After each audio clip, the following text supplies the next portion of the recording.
të gjithë janë të pajtimit se diçka mungon, po pastaj janë të mos pajtimit çka është ajo që mungon. Të gjithë mendojnë se duhet një zgjidhje për problemet e shumta të njerëzimit, por janë të mos pajtimit cila është kjo zgjidhje dhe ku gjendet kjo zgjidhje. Tu se Zoti i Madhnuar si krijues është kujdes për njerëzimin dhe mënyra e kujdesit ka qenë përmes shpalljes. Dhe dim se bota pas pejgamberit çfarë kohë ka marrë. Gjithë studiuesit e lavdrojnë atë periudhë, madje edhe është e njohur që në kategorizimin e figurave të suksesshme, Muhamedi po është i pari. Shohim perëndim për shembull njerëz që kanë provuar gjitha shijet e këtij materializmi, në kuptim të famës, kuptim të epshit, kuptim të ndoshta ushqimeve, daljeve, kështu me radhë. Dhe sheh se domthon ai në fund bëhet musliman. Edhe musliman bëhet jo për ta provuar si eksperiment, po si zgjidhje e problemeve që janë shku duke u shtuar sare ka qenë në sofrat e këtij materializmit të egër të vrasht.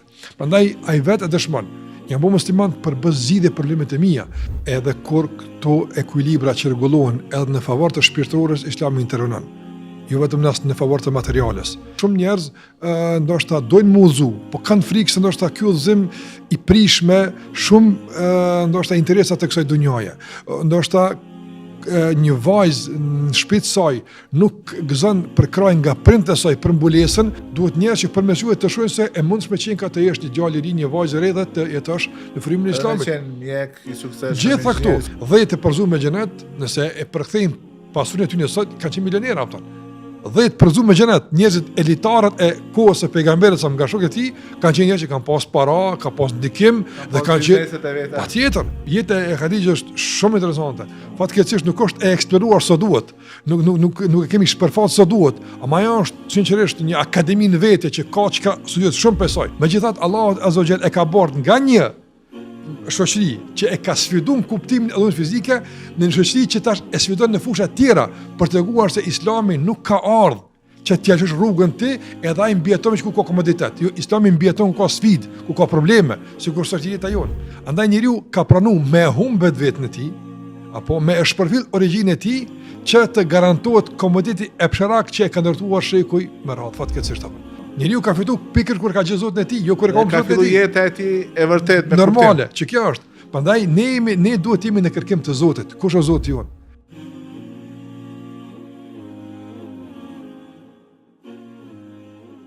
Bismillahirrahmanirrahim. Në emër të Allahut, mëshiruesit, mëshirbërësit, të nderuar shikues, jemi në fillimin e podcastit të radhës. Për mezhlisin e sotëm e kemi një mysafir special, i cili na vjen nga Kosova, është hoxha i cili ka lënë atë ndikimin e tij shumë të madh në fillim të shekullit 21 në fushën e davetit. Bëhet fjalë për hoxhën e nderuar Enis Rama, me të cilin do të flasim për disa tema për të cilat mendoj se ja vlen që të flitet dhe të analizohen nga shumë aspekte, po ashtu nga aspekti fetar. Hoxhë i nderuar, faleminderit shumë për përgjigjen që na bëne ftesës tonë.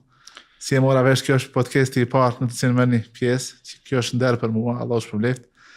Inshallah na prift e mbar. Faleminderit, Allah shpërbleft. Hoxh Talha për mundësinë, për ftesën, për respektin dhe të uroj për këtë angazhim, për këtë projekt të rëndësishëm, të dobishëm. Dhe Allah xhalla që të jetë një dritare rëndësishme komunikimit dhe informimit për masën e gjerë të besimtarëve. Ndikimit në diskursin publik. Kjo është shumë e rëndësishme që sot shohim se ndikimet në atë që quhet diskursi publik janë shumë llojshme. Ndoshta janë pak ato që ndikojnë në aspektin pozitiv. Edhe mendoj se prandaj edhe kjo ishte një iniciativë që në konsultim me disa vëllezër nisëm, edhe shpresojmë që inshallah efekti të jetë pozitiv. Nëse jo tani, ndoshta në të ardhmen kur t'i shikojnë, do të mësojnë diçka për të cilën kanë nevojë. Ja, padyshim, mendoj që efekti mund të matet përmes njësimi masë të ndryshme, gjithkusht e marrë forma ndryshme. Për neve efekti tregohet në momentin kur arrim ta përcjellojmë mesazhin si duhet. Ndërsa pranueshmëria dhe udhëzimi është pastaj në dorë Zotit mëndosur. Për faktin që ti ke marrë guximin që të hapësh këtë dritare edhe të trajtosh tema duhura, mendoj që kjo vetë të tregon se ka efekt inshallah. Hoxhë nderuar, ne jetojmë në një kohë e cila dallohet apo veçohet me shumë momente, ti quajmë së paku të ndërlikuara. krimi është në rritje, dhuna, njerëzit jetojnë në depresion, në frikë, në ankth, po ashtu kemi probleme tjera të identitetit, njerëzit nuk dinë se çfarë janë, ku janë, identifikon ndonjëherë edhe me kafshë, kështu me radhë. A mendoni se bota në përgjithësi, edhe bota jonë shqiptare, kanë nevojë për rikthimin e mësimeve të fesë, e cila do të orientonte apo do të jepte një disa udhëzime se si të sillen dhe si të lëvizin në këtë botë kaq të ndërlikuar dhe kaq të komplikuar. Bismillahirrahmanirrahim. Fillimisht Allahun e falenderojmë. Lutim që të na jap sukses, begati dhe udhëzim të vazhdueshëm. Lavdata dhe bekimet e Allahut qofshin mbi mësuesin e njerëzimit, mbi atë që me lejen e Allahut i nxorrin nga errësirat e ndryshme në dritën e udhëzimit dhe shpalljes, dhe gjitha që i ndjekin këtë rrugë dhe përqojnë këtë dritë deri në ditën e gjykimit. Është e vërtet i nderuar hoxh se bota sot me gjithë zhvillimin, me gjithë përparimin që ka, realisht lëngon dhe rënkon nga probleme të shumta. Kjo nuk është vetëm nga perspektiva e fetarëve, edhe ateistët, dhe jo fetarët, edhe materialistët, të gjitha fryma që sot realisht ekzistojnë në këtë botë e kanë një lloj vërejtje për mënyrën se si po udhëhiqet bota dhe ka po shkon njerëzimi. Të gjithë janë të pajtimit se diçka mungon, po pastaj janë të mos pajtimit çka është ajo që mungon. Të gjithë mendojnë se duhet një zgjidhje për problemet e shumta të njerëzimit, por janë të mos pajtimit cila është kjo zgjidhje dhe ku gjendet kjo zgjidhje. Ne si besimtarë, si musliman besojmë se nuk është kjo hera e parë që njerëzit kanë kriza, kanë telashe. Njerëzimi ka kaluar vazhdimisht në probleme, në telashe, në kriza të llojshme, normalisht me përmasa të ndryshme, por telashe dhe probleme ka pas, deri në nivelin edhe të rrezikimit për humbje të ekzistencës, të llojit njerëzor. E dim që Zoti i Mënduar në të kaluarën ka intervenuar në të vazhdueshme si pasojë e kujdesit tij që lloji njerëzor të mbetet, por jo vetëm të mbetet, por të orientohet. Dhe në bazë saj ka dërguar pejgamber dhe ka zbritur libra. Andaj kjo më kuptu se Zoti i Mënduar si krijues është kujdes për njerëzimin. Dhe mënyra e kujdesit ka qenë përmes shpalljes, që i bie se ju bëni probleme, unë u asilli zgjidhjen. Edhe në kuptimin e aspekt literal si tekst, libër, po në aspekt në ligjërimit dhe shembullit përmes pejgamberve. Andaj mendoj që përvoja e njerëzimit gjithmonë në këtë aspekt ka rezultuar e suksesshme. Sa herë kanë ardhur pejgamberët, punët janë rregulluar. Punët kanë marrë një kahje ndryshe. Spaku në aspektin e koncepteve dhe kuptimeve të caktuara. Edhe pse ne kanë ditë qartë se ku është rruga e drejtë dhe ku është shpëtimi, po. Patjetër. Për shembull, nëse marrim pejgamberët e mëdhej, do të shohim për shembull se ata sa i kanë sjell njerëzimit zgjidhje adekuate, konkrete dhe praktike probleme që i kanë. Merë për shembull diktaturën që e kanë përjetuar Beni Israil nga faraoni, Musa alayhis salam i kanë nxjerrë nga këtë diktaturë, ka bërë zgjidhje politike, ekonomike, sociale, fushë ndryshme përmes shpalljes që Allah e ka shpallë. Andaj është dashur një pejgamber marrë me nxjerr nga ato probleme.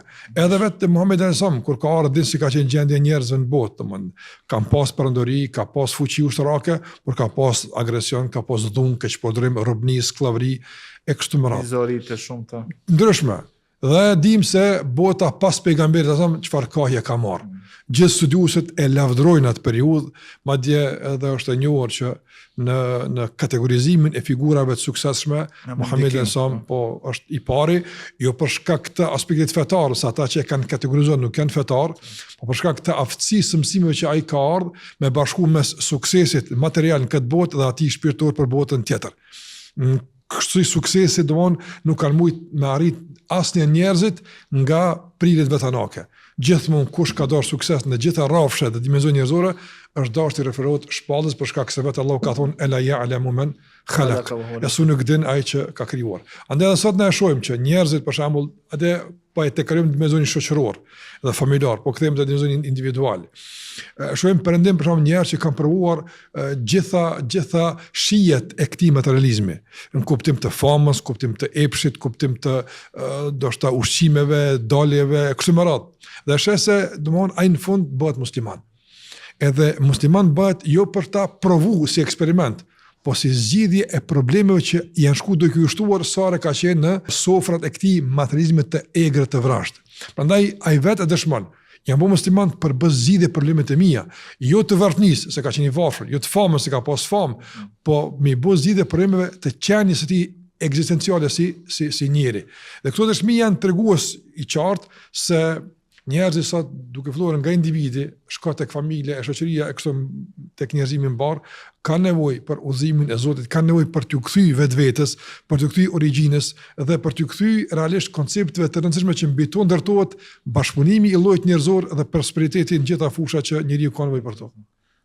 Mendoj se mirëqenia materiale, apo mirëqenia në përgjithësi e një njeriu është e lidhur ngushtë me mirëqenien materiale, e cila është arrit deri në një mas, por më shumë i mungon ajo që quhet mirëqenia shpirtërore, e cila nuk mund të realizohet nëse nuk ju kthehemi shpalljes finore dhe asaj që Zoti na e ka shpall. Po. A mendoni se në këtë kohë ka një lloj vështirësie në këtë proces se ne e dimi se udhëzimi është në dorë të Allahut subhanahu wa taala. Por a mendoni se ne ndoshta nuk e bëjmë si hoxhallar që jemi thirrur që ta rikthejmë në aktualitet thirrjen e Zotit, a mos ndoshta bëjmë disa gabime në prezantimin e këtij mesazhi hyjnor, i cili i siguron mirëqenien në çdo aspekt të njeriu, e bën jetën e njeriu të këndshme dhe të mirë. Islami ka me vendosë ekuilibra mes gjitha komponenteve të qenies njerëzore. Edhe kur këto ekuilibra që rregullohen edhe në favor të shpirtërores, Islami intervenon. Jo vetëm në favor të materiales. Dhe kush mendon se Islami duke luftuar materialin realisht e favorizon paskajshmërisht shpirtëroren, nuk është e vërtetë. Se kur ka pas kohë pejgamberët njerëz që e kanë debalansuar formimin e tyre në favor të shpirtërores, ka intervenuar pejgamberi sa. E kanë kësaj rruga ime apo. E dim rastet të treve që ka tek pejgamberi sa dhe domthon kanë kërkuar një farë lloj shkputje nga realiteti i qenies njerëzore. Duke agjëruar tankon, duke mos u martuar, pejgamberi sa i ka ekuilibruar duke e favorizuar tas aspekte material, jo aspektin shpirtëror. Ka unë ha edhe agjëroj, unë martohem, edhe unë flaj kështu me radhë. Faman raghiba an sunnati falaysa minni. Ai që nuk e ndiq atë rrugë nuk është për meje. Ka pasur që kur dikush ka bën kush ndjekës ide i pejgamberit ai i cili e praktikon këtë këshill. Patjetër. Prandaj po domon që na ka njerëz që kuptojnë se ne duke e favorizuar shpirtënorën, duke u fokusuar te shpirtëora, mendojnë se kemi një qasje armiqësore me materiale, nuk është e vërtetë. Por me që ka dominu materiala, për të ekuilibruar që njerëzorën e duhet është të fokusohemi tek shpirtëroria. Sikur të kishte më qenë dominante shpirtëroria dhe praktika e dunjas, ligjërimi do të ishte i fokusuar në ndërtimin e dunjas, për të rikthyer ekuilibrat e duhur në jetën e përditshme. Edhe pse në orientimin e përditshëm padyshim njeriu në esencë është i përbërë nga pjesa e brendshme, materiali është mjeti, por edhe mjeti është i domosdoshëm në realizimin e qëllimeve të kërkuara. Andaj nëse këtë marrim parasysh dhe e përdormë si standard për të marrë tash ligjërimet tona se ka po shkojnë, ka vretje, ka zbrastina, ka mangësi, por mendoj që në total është një përpjekje e lavdrueshme e shumë xhallarëve për të ekuilibruar këtë shoqëri të çekuilibruar edhe për ta rikthyer në bazën e asaj që kanë es pejgambert dhe na ka mësuar Allahu i manduar. Është një sen me rëndësi me kuptu se zakonisht në debatet shumëta, për shembull në përpjekjet për ta përmirësuar shoqërinë, për të plotësuar mangësitë e shoqërisë, njerëzit janë të prirur për shembull që të targetojnë hoxhallarët, të qortojnë ligjërimin e hoxhallarëve. Që nuk është për të amnestuar faji asnjë hoxhe, në rregull. Mirë, po për shembull, nëse marrim këtë ndëruar hoxh, këtë bazë, ekuilibrin shoqëror, e marrim apo. Nëse hoxhallarët kushtimisht po them, nuk po ndikojnë atë sa duhet në ekuilibrim. Ku janë masat e tjera intelektuale? Madje ata të tjerë ndoshta më tepër po ndikojnë në ekuilibrim duke forzuar materializmin shumë më tepër. Kërë që mëne që duhet pas një qasje në gjykim të gjithanshme në për hir të së vërtetës, jo për hir të ndonjë palë të caktuar që është më ndoshta me qasje hakmarrëse. Tash ju po sulmoni hoxhallarët na po sulmoni juve, nuk na bën punë kjo. Por duhet të them që për ne është më rëndësi ekuilibrimi i shoqërisë. Dhe përsaktimi e gjithkush me veten. Ama kur ti për shembull apo për me e favorizuar atë tonën, duhet me mësulmu ose me shpall një lloj ligjërimi që e favorizon shpirtnuan dhe ato që është morale dhe me vlera, apo andaj ti përgjes për çdo ekuilibrim shoqëri, për shkak se tash ti një lloj ekstremi, ekstremi që realisht e anon shoqërinë dika ku nuk duhet. Mendoj që kjo çështje është shumë e rëndësishme që të bashkëpunojmë për ekuilibrim, e jo të luftojmë e që në fundit shoqëria të mbetet jashtë binarëve të rrugës së duar që duhet me ecë. Hoxha nderuar, kisha një dilemë. A mendoni se nëse hoxha thirrsi e ka qasjen ashtu si duhet, edhe bon çmos që me mbet në suazat e asaj që quhet ekuilibri që e ka vendos Zoti. A mendoni se popullata në këtë situatë është më e prirë që ta pranon këtë thirrje, apo është më e prirë që ndoshta ta refuzon duke u arsyetuar me faktore tjerë që ndikojnë, mediumet, për shembull jeta, kushtet materiale, e kam si një pyetje që shpesh njerëzit kur fillon biseda për shpirtërorën, kthehen tek kushtet materiale. Ndërsa kur bisedojmë ndonjëherë për kushtet materiale, thënë e akuzojnë se kjo është i dop nga aspekti shpirtëror, domethënë nuk jep sadaka, nuk është bamirës. A mendoni se nëse hoxha e ka një qasje kështu baraspesh në çdo aspekt, a do të ketë atë ndikimi i tij më pozitiv në shoqëri? A do të jetë shoqëria e prirur që ta pranon këtë thirrje? Shoqëria kryesisht, domethënë, është e friksuar, si pasojë shumë faktorëve. Dhe friksimi është një mjet historik i përdorur nga shejtani dhe argatë shejtanit në vazhdimsi. Allah xhallahu e ka përmend, inna madhalikum shaytanu yukhawifu awliya. Është shejtani i cili ju frikson përmes argatëve të tij në forma të shumta që ju t'i ktheni parimeve dhe vlerave të caktuara në emër të besimit dhe të ktheni Allahut mënduar. Ne e dim këtë, dhe sot e dim se friksimi është një presion i vazhduar që edhe politikat shtyhen përmes këtij presioni të terrorizmit, të frikës e kështu me radhë. Andaj frika është një komponent që është prezent tek njerëzit.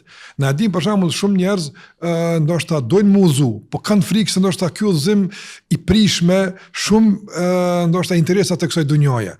Ndoshta një vajzë në shtëpinë e saj nuk gëzon për kraj nga prindët e saj për mbulesën, për shkak se ata kanë frikë se mbulesa mund të jetë nesër një pengesë për avancimin e saj akademike dhe shkencor, apo të martesë ku e di çfarë tjera, apo dhe frika që mund të bëhet pjesë e një grupi të caktuar terroristë ku e di çfarë.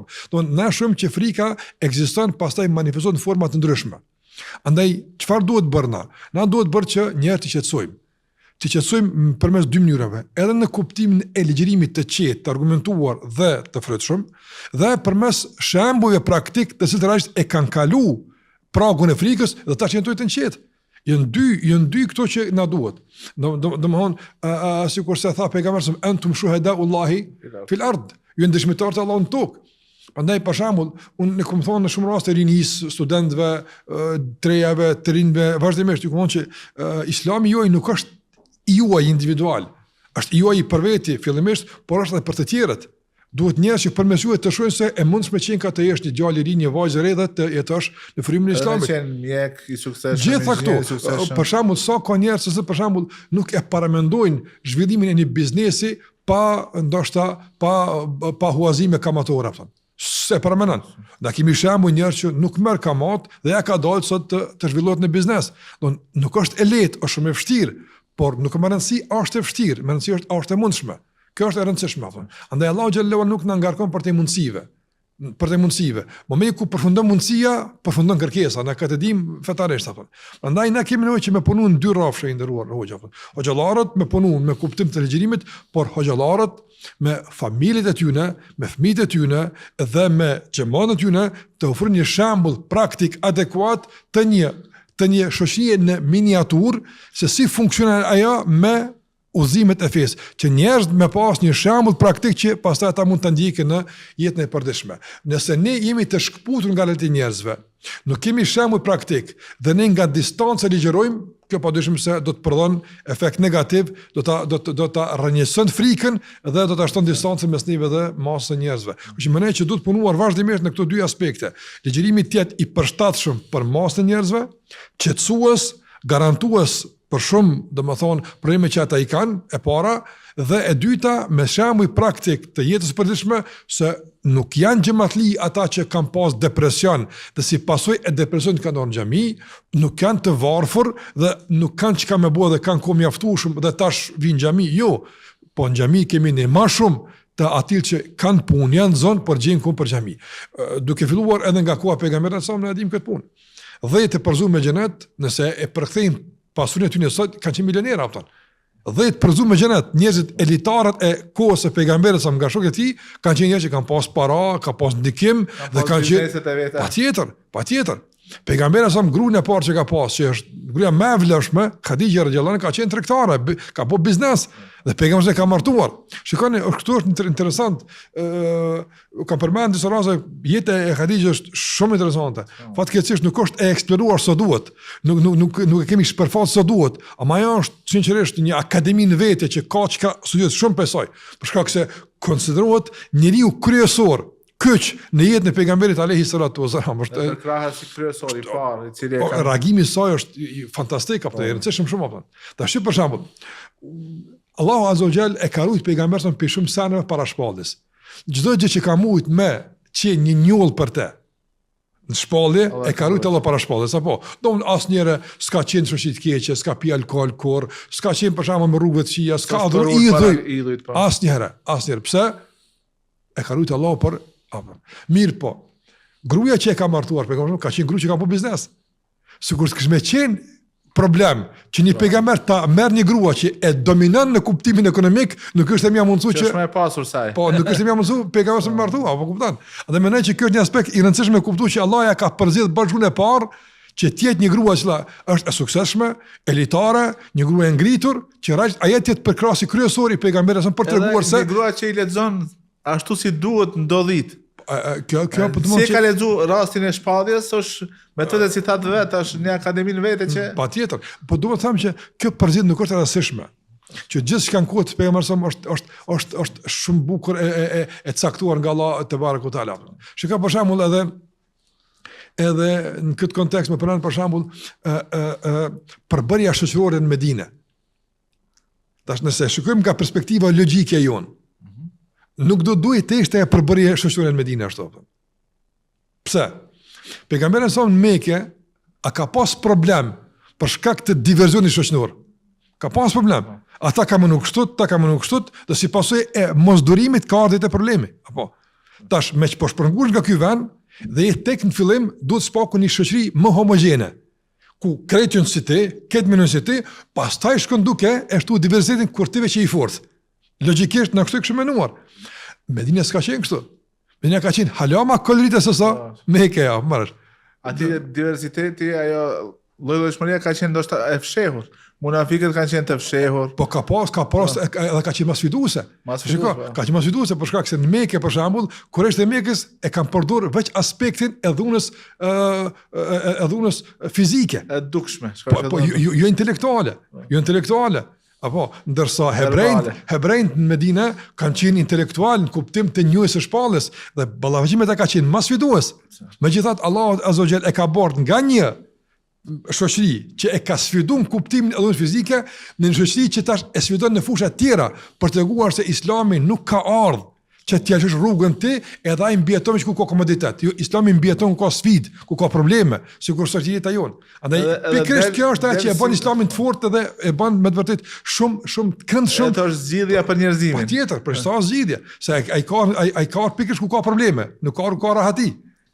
Prandaj kjo më kuptoj se Allahu ka përzgjedhur për pejgamberin ato që ka rreth e shpërfaq edhe natyrën e kësaj feje dhe përparësinë e saj për çdo shoqëri ku ai qarkullon dhe ku ai mbetet.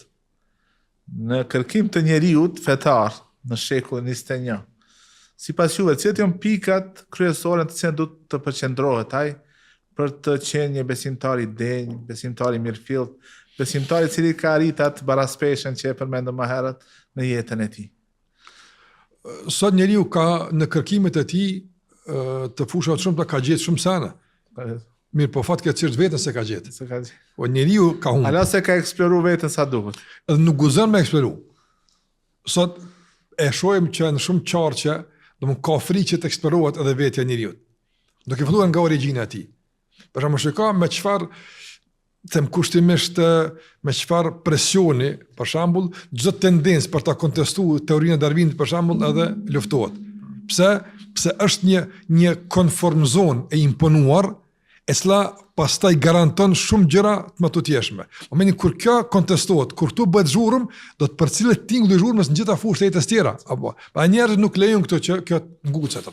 Andaj njeriu ka pranuar me humbet vetën e tij, apo me e shpërfill origjinën e tij që të garantohet komoditeti e psherak që e ka ndërtuar shekuj me radhë fatkeqësisht apo. Andaj kjo do ta thellon në vazhdimsi problemin e njeriut. Për atë se ai e injoron vetveten, e injoron natyrën e tij, e injoron Zotin e tij. Nuk është e mundshme. Prandaj shiko pra në botën perëndimore, kryesisht është shpall vdekja e Zotit, apo që duke vdek Zoti të shpallet triumfi i njeriut. Islami nuk e parashak këtë. Islami e para që kur ti e gjen Zotin, ka fitu njeriu.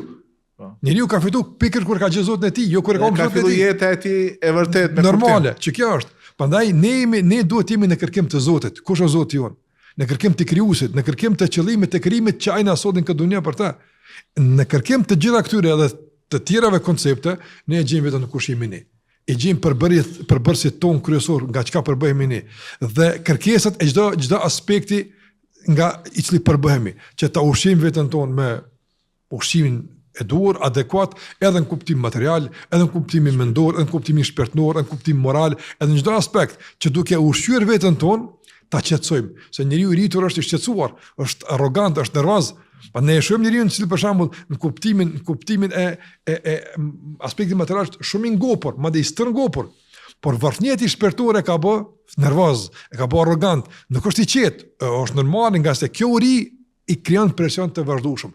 A në njeriu duhet të kërkon edhe ushqimin e këtij shpirti, të kërkon vetveten e tij në vazhdimsi te burimet e duhura. Këtë nuk e gjen për shembull në shkencën e kimisë e biologjisë. Atje ka gjetë diçka tjetër, po ka shkenca tjera, ka burime tjera që e gjen përgjigjen kush është, ku shkon, çka ndodh me të pasdekjes. Realisht koncepti i duhet për këtë ekzistencën është ai që njeriu duhet të jetë në kërkim të tij, që duke e gjetë atë e gjen edhe fijen e lomshit që i ka sjellë problemin jetën e përditshme. E kjo është vetëm tek dijet, tek burimi i shpalljes, para atë se njeriu e injoron shpalljen, dhe para atë se njeriu i injoron pejgamber si faktor të rëndësishëm të zhvillimit njerëzimit, kur nuk ka me rahatu. Fatkeqësia është sot vëllai nderuar fatkeqësia është sot kur na mësojmë histori, para mëna historinë e shejkëve, përmendën njerëz shumë periferik në histori, gati që ndoshta kur fon ndikimi s'kan pas, ose kanë pas ndikim shumë negativ në gjitha orientimet e njerëzimit, dorso nuk e gjen përmend e një pejgamberi që Zoti e ka dërguar ekskluzivisht për të mirë të njerëzimit.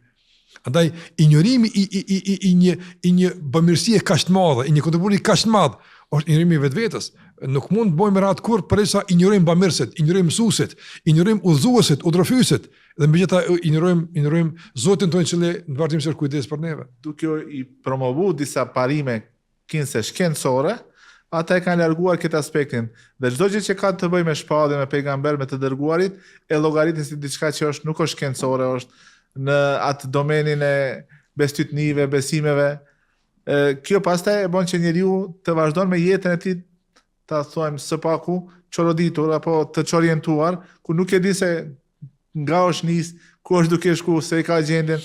Prandaj është shumë e rëndësishme që në këtë kohë njeriu t'i kthehet shpallës, siç e thatë edhe ju vetë. E vërtet, ndëgjo, nuk duhet me kriju njeriu percepcion ose ai që na përcjell se shkencëtarët janë vësë hoxhallarëve, vësë pejgamberëve. Nuk janë kështu. Shumica e shkencëtarëve kanë besu, kanë qenë besimtar në formën e tyre. Darwini, teoria e tij që e përmend, ai dihet, nuk ka qenë atest. Ka pranuar, ka rënë shpejt. Edhe të tjerë me radhë që kanë qenë, ose për Einsteinin kuflit ose për më herët për tjerë kështu më radhë. Çka është ajo që mendoj që duhet të kuptoj është se në një pjesë të botës ku shkenca ka marrë një zhvillim të hapshëm, të madh, s'paku për zhvillimet e fundit, apo realisht atje feja ka pasur një debakël të madh. Atje feja realisht nuk ka arrit që ta përcjellë zhvillimin shkencor. Dhe në pamundësi me një zhvillim shkencor ka dorë me u pengesë. Edhe në këtë betejë të dominimit, apo feja ka humb, ka psu të bakën, është përjashtu nga jeta e përditshme. Dhe njerëzit kanë krijuar percepcion se çdo tendencë për rikthimin e fesë në jetën e përditshme do të na rikthen në betejat e mëhershme që një herë kena triumfuar mbi të. Po kjo është me një fe të caktuar. Ndërsa nuk është me Islamin. Islami e ka një përvojë tjetër me shkencën, ku Islami e ka motivuar shkencën. Edhe Islami e ka promovuar shkencën. Dhe Islami realisht ka bë që nga gjiri i fetarëve të dalin shkencëtar që pastaj të tjerët kanë vazhduar studimin në bazën e të gjeturave të tyre. Prandaj duhet të them që është e padrejtë që Islami të gjykohet me standardet dhe me përvojat e një feje tjetër. Ne na gjykoni me fejen tonë. Hajde pe gjykojmë për shembull çfarë kontributi ka bërë për shembull feja hebreje për shkencën, çfarë feje ka bërë feja katolike për shkencën, çfarë feje ka bërë ateizmi për shkencën, dhe çfarë kontributi ka bërë për shembull Islami për shkencën. Dhe pastaj gjithkusht le të merr gjykimin e duhur për pengesën ose për avancimin edhe inkurimin që e ka bërë. Dhe do të shohim se Islami është domethënë një fe që fatkeqësisht i është bërë e padrejtë e madhe edhe nga kundërshtarët, por mendoj që padrejtësia më e madhe është bërë nga ana e muslimanëve, që ne realisht nuk kemi vazhduar rrugtimin tonë që në emër të fesë ta kultivojmë besimin tonë, e kemi gëlltitur karemin fatkeqësisht të kësaj padrejtësie historike, edhe kemi pa shumë njerëz që sot mund të jetë profesor, doktor, që babën e ka pas hoxh, por për tu avancuar ai në të deklarohet si ateist. Fatkeqësisht apo. Edhe tani njerëz kanë kriju percepcione se domethënë për qenë akademik, për qenë profesor, nuk mund të jesh fetar i mirë, edhe pastaj kjo është bërë një frym që njerëzit fatkeqësisht, prapë po them, e kanë konsideruar një arritje ose një lajm që duhet diskutuar kur një profesor falet. Unë e kam thonë duhet na bëhet kundërtën. Nuk është lajm kur një profesor falet, është lajm kur ai nuk falet. Kur një mjek arrin, domthonë gjitha ato argumente dhe në fund të triumfon taj ateizmi është që ditë çush ke mujt Allah. Çush ke mujt më dal gjitha këto me luftu dhe në fund me kon një mosbesimtar, pamundshme. Është pamundshme. Andaj ne kemi nevojë që në këto aspekte të jemi të hapur, të hapim debate, diskutime, seminare të ndryshme, të promovojmë të kaluarën tonë të ndritshme që Islami ka promovuar shkencën, nga se tek mund ne dim që pajisje që është para nesh këtu, apo po është vërtet që e ka bën një fabrik, por zbulimin e saj ka marrë pjesë që shkencëtar me shekuj, secili e ka ndërtuar zbulimin e tij mbi zbulimin e dikujt para prak. E në këtë zinxhir zbulimesh ne dim që muslimanët e nxojnë në nivel kogja të madh në historinë e zbulimeve shkencore. Perioda e artë e shkencës. Patjetër. Kështu mendoj që është një barë që i barë të Islamit pa fajshëm, që ne duhet punuar për të shkarkuar Islamin nga kjo barë. Si kuptimin e shkencës, si kuptimin për shembull e të drejtës së gruas, femrës, e shumë të tjerave sikur që janë të njohura. Por alhamdulillah sot kemi shumë shkencëtar që kanë arrit ndoshta grada të larta në aspektin shkencor, që në të njëjtën kohë janë edhe fetar, që falen, që agjerojnë. Dhe kjo është alhamdulillah një kthes, mendoj se është pozitive. Po dyshim, po ajo që është jo shumë e zëshme, që ne duhet ta bëjmë të zëshme, është se edhe në kuptimin masiv, edhe në kuptimin përmbajtësor, Islami dominon fushën e konvertimeve. Është feja masovikisht më e pranuar, po edhe në aspektin përmbajtësor, e shohim që e pranojnë më së shumti elitar. Tash na mos shikojmë çdo njeri ka vlerën e tij dhe ka drejtën e tij, nuk duhet që me ndihmë asgjë. Nuk mohojmë se ekzistojnë edhe elitat ekzistojnë. Normal. Pranim masiv të Islamit kemi nga elitat, nga profesorët, nga shkencëtarët, që e me kuptu se ai ka arrit me mposht frikën që është rrit me të se kjo fe e lufton shkencën, kjo fe që në mrapa. Andaj mendoj që kjo një argument plus, falë që të ndërprej, një argument plus që Islami si fe asnjëherë nuk është kundërthënës me shkencën apo me logjikën e shëndosh, me arsyeën e shëndosh. Nuk ka mundësi me kon se s'ka asnjë provë për këtë. S'ka asnjë provë për këtë. Këtu ka vetëm një fuqi dominante mediale e cila e ka keqpërdor hapësirën që e ka për të manipuluar me mendin e njerëzve e suportuar nga qartet caktuara, domethënë që kanë qëllimet e tyre tashmë të njohura. Andaj duhet të them që ne si musliman duhet me kënaqëri, me angazhim, me zërshmëri dhe bashkëpunim të rënojmë këto dilema dashakeqe, këto dilema gogole që nuk ekzistojnë realisht, janë më tepër ata si ai gogoli në fush që tramsorat apo që realisht nuk ekziston ai me kuptu shpendet se iluzion. Po, se është iluzion ata e injorojnë atë. Por e kanë frikën se mos është njeri, prandaj dhe ikin apo. Andaj janë formuar gogola të caktuar që nështë ikin duke menduar se ne duhet t'i shpallim këtu, domthon gogola iluzionar, nuk janë real, për shkak se Islami realisht është dëshmuar si një tërësi mësimesh dhe udhëzimesh që sa njerëz i kanë kuptuar si duhet, është garantuar siguria, mirëqenia, bashkëpunimi e shumë të tjera që njeriu ka nevojë për to. Që këto algoritma që sot i përdorim pothuajse në çdo sferë të jetës njerëzore, i pari që i ka bo ka qenë muslimani, Khavarizmi. E shumë tjera. Vetëm këtë si shembull ta veç duhet me kuptuar. Është një fushë ndërlikuar matematika dhe algoritmat janë diçka që është me të vërtetë ndërlikuar. Në këtë fushë muslimanët në shekujt e errta që kanë qenë për Evropën atko, ka arrit me bë këto zbulime apo hulumtime dhe studime. Unë mendoj që na duhet të kemi një qasje mesatare në këtë aspekt ndëror hoq.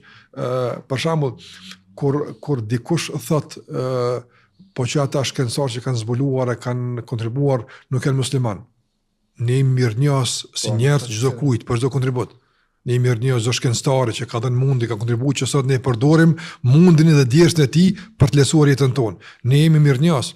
Apo edhe nuk përdorim asnjëherë shkencëtar musliman për të nuar shkencëtarin musliman. Nuk kemi atë vësë, se kemi absolutisht, por e kuptojmë si një rrjet normale të njerëzimit. Do të musliman shkencëtar plus shkencëtar tjerë kanë vazhduar për parimin e votës. Andaj në këtë karavan të gjatë të ndërtimit të shkencës, apo muslimanët e gëzojnë një hapësirë të madhe. Këtë duhet ta themi. Sot është ndryshe, është e vërtetë, por hajde po kemi të që hapësirë dhe të shohim. Në këtë hapësirë që e kanë dhënë muslimanët, e që nuk është hapësirë e vogël, është kohë e gjatë shekullore, ku muslimanët e kanë dominuar shkencën, e kanë zhvilluar shkencën, dhe sot shkenca i është borxhli atyre muslimanëve për atë që ata kanë zbuluar, të shohim se cili ka qenë Evropës. Është vërtet, po të shohim për shembull cili ka qenë motivi dhe faktori kryesor në avancimin e tyre shkencor. Do të gjejmë që ka qenë besimi tyre, ka qenë feja tyre. Ndërsa fatkeqësisht në avancimin e shkencëtarëve bashkëkor nuk është feja, është mos feja. Për shkak se feja që ata kanë pas nuk ka qenë mjaftueshëm e pasur për ti motivuar për shkencën. Andaj domthon problemi është me një fe caktore, jo me fen komplet si shpallë epizodet. As me fen si koncept. Po nderuar në kërkim apo në gjurmim për atë që quhet fetari, ta quajmë reale apo ndoshta edhe ideale, që duhet ta zbatojmë në këtë. Kam për qëllim imanin. Cili mendojnë se është boshti kryesor tek i cili duhet të fokusohemi duke kërkuar që të motivohemi atë për ibadete, të motivohemi të jemi të drejtë, të largohemi prej veseve dhe kështu me radhë. Cili është ai faktori kryesor i cili ndikon që njeriu të arrijë këtë grad të lartë të imanit? Faktori kryesor është besimi në Allahun e Madhnuar. Mirë, po kur flasim për besimin, duhet të kuptuar një çështje më rëndësi. Unë mendoj që në shpjegimet e dietarëve, sa kam arrit me kuptuar, ti hoj mund të më përmirësu, kam arrit me kuptuar se imani ka lënë në disa procese. Domthon depërtimi i imanit në zemër. Imani nuk është diçka e ngurtë, po është një proces i cili proces dhe rëndësimi i tij në zemër është proces. Në çfarë aspekti? Leximi i një të vërtetë të besimit është proces. Informimi është proces. Ndikimi është proces. Apo, dhe funksionimi i besimit në shërbim të jetës është proces. Ta në të shikuar në cilin proces jemi ne apo. Fatkeqësisht shumica e neve si musliman në aspektin e ndikimit të besimit, apo jemi ende në fazën e deklarimit. Ne deklarohemi se besojmë. Ne kemi informata për shtyllat e besimit, por ky besim ende nuk është mjaftueshëm i strukturuar që të funksionizohet në shërbim të jetës tonë. Për shembull, nëse flasim për bujarin, për shembull, për muslimanin, funksionimi i besimit e prodhon një gjendje bujare. Nga sa ai e din se nëse jep e gjen tek Allahu i Mënduar. Po, a ka kopratësi të musliman? Ka, fatkeqësisht. Pse është kopratësia? Nëse shikon ti për shembull, a beson ai në Zotin po beson, a beson në ahiret po beson. Gjen shpërputhje. Tash as nuk je që ja mohon besimin, po as nuk je që ja pranon komplet besimin. Ai ka met një proces të shtangur, të ngurtë besimi i tij që ka në për të lëvizur nga konfirmimi drejt funksionimit. Nga konfirmimi drejt funksionimit. Prandaj ne duhet këtë ta bëjmë. Këtë bëjmë. Funksionimin e besimit në jetë e përditshme. Sot fatkeqësisht shumë betejë kur bie fjala për besimin, Allahu nderuar, bëhen tek çështjet e informimit. Informatave.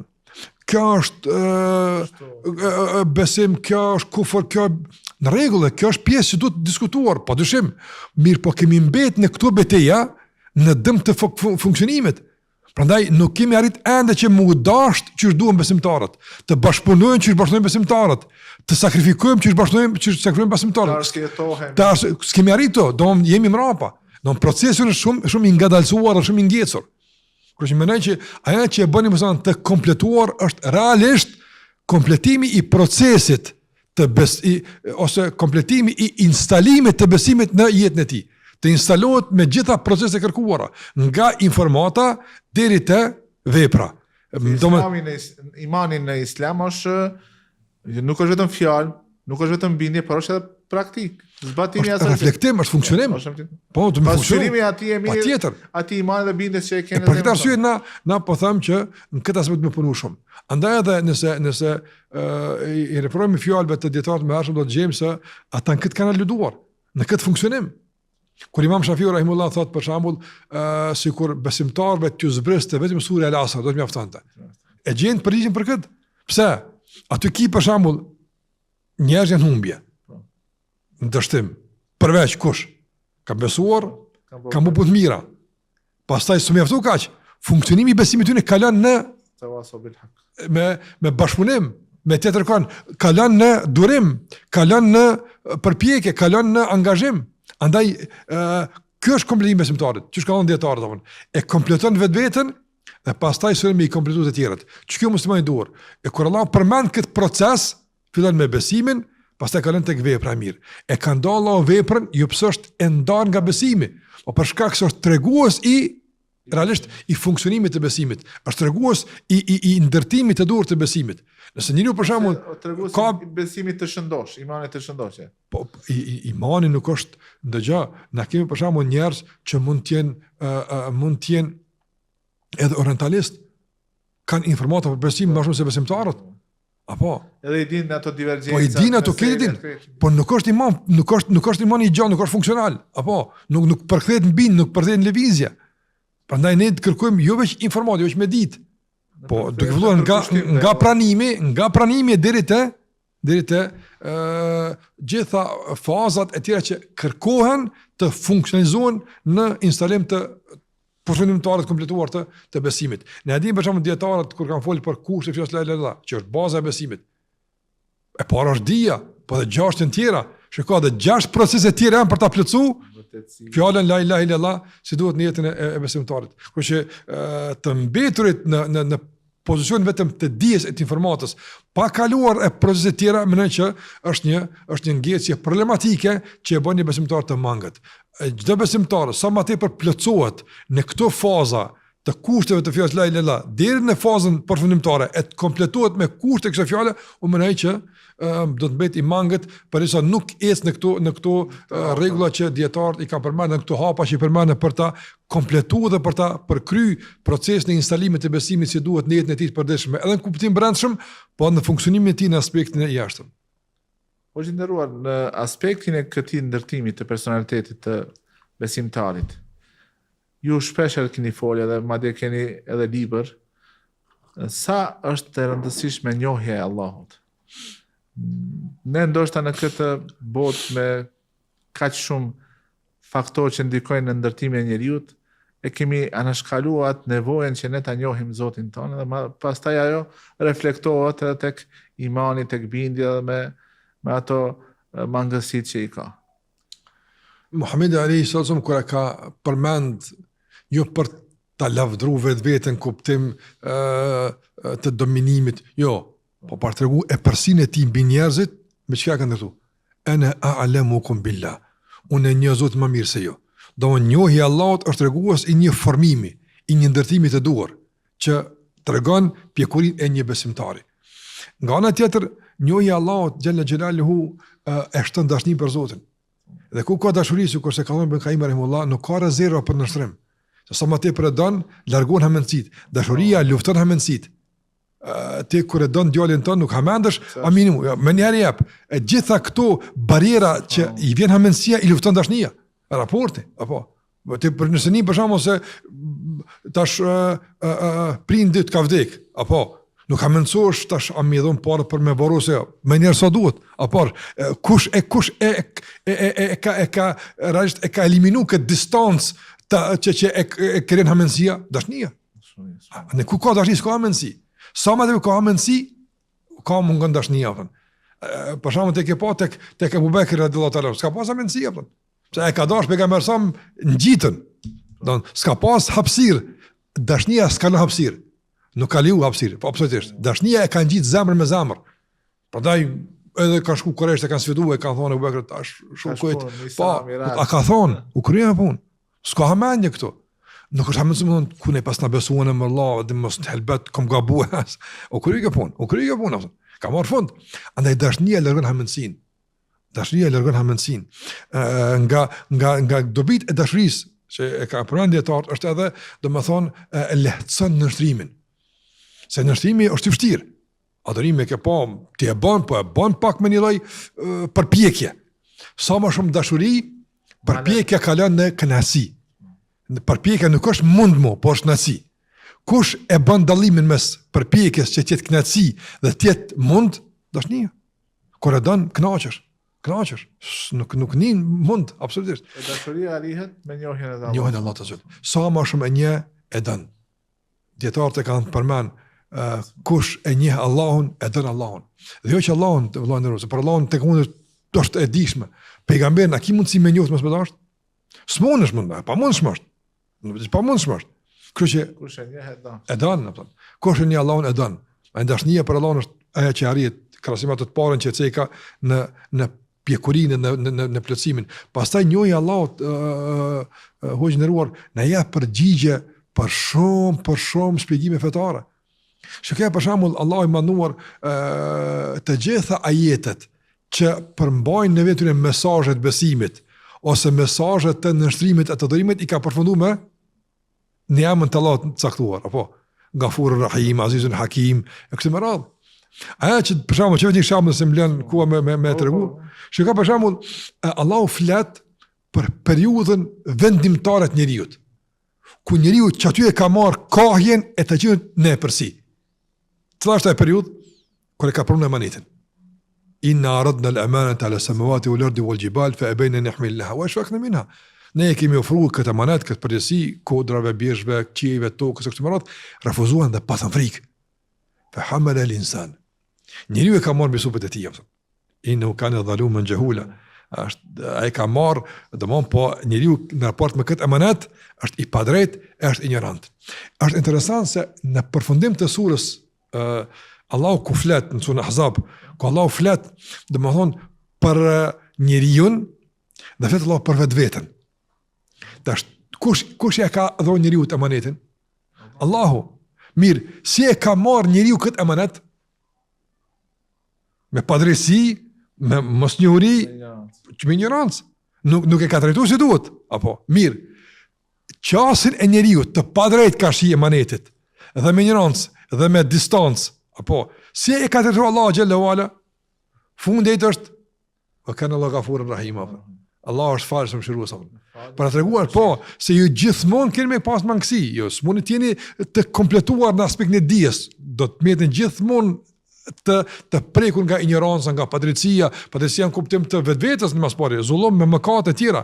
Mirë po, inkurajimi juaj për të vazhduar tutje është njohja e Allahut se është falës mëshiruesi. Ne shikoj sa të inkurojnë Allahu xhallahu ala që të vazhdosh me bartën e emanetit përkundër mangësive, përkundër dobësive, përkundër lëshimeve, përkundër rrëzimeve, ngritu dhe vazhdo tutje. Pendohu tek Allahu i mënduar, pendohu dhe ec tutje.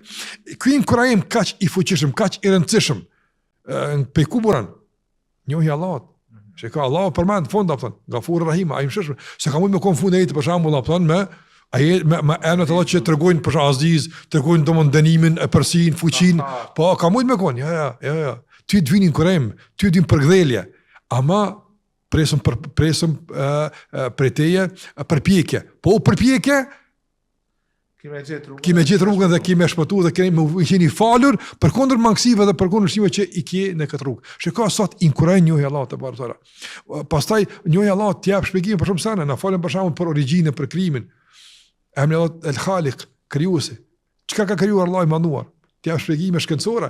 Shiko për shembull sa do të qartësoheshin shumë të paqarta në aspekte shkencore nëse për shembull do të studiohej emri Allah El Khaliq.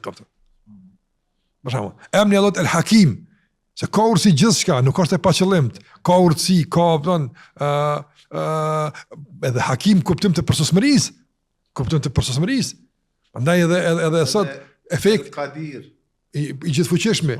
Po, sa padrejtësit kishim me ranë tokë, sikur sa njerëzit jetojnë me emrin Allah El Qadir. Apo El Qadir. Prandaj Allahu Azza wa Jall kur flet për padrejtësinë e burrit dhe gruas në dhunë familje, e përmendon Allah Aliyen Hakima. Nëse Allah është më i lartë, më i lartë se ti është.